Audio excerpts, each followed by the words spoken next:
गइल नया साल माय डियर, आ गइल नया साल माय डियर। चमकत रह तू हमर नियर, ए जान हैप्पी न्यू ईयर। चमकत रह तू हमर नियर, ए जान हैप्पी न्यू ईयर।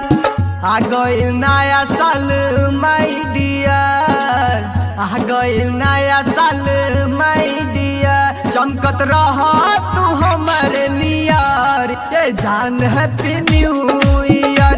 चमकत रह तू हमर नियर, ए जान happy new year. DJ Kanchan राज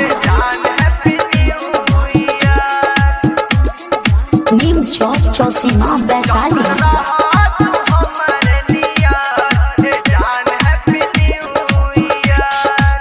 प्यार से देता ने प्यार वाला फूल हो, तोहफा हमर जान काला कबूल हो।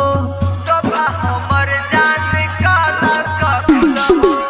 प्यार से देता ने प्यार वाला फूल हो, तोहफा हमर जान काला कबूल हो। पिकनिक मनावल जाई पी के बियर, पिकनिक मनावल जाई पी के बियर। चमकत रह तू हमर नियर, ए जान हैप्पी न्यू ईयर। चमकत रह तू हमर नियर, ए जान happy new year. DJ Kanchan Raj Neem Chowk Chausima Vaishali.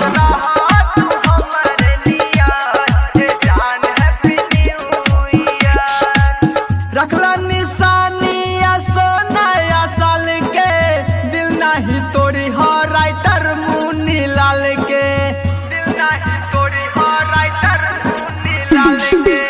रखला निशानिया सोनाया साल के, दिल नहीं तोड़ी हो राइटर मुन्नी लाल के।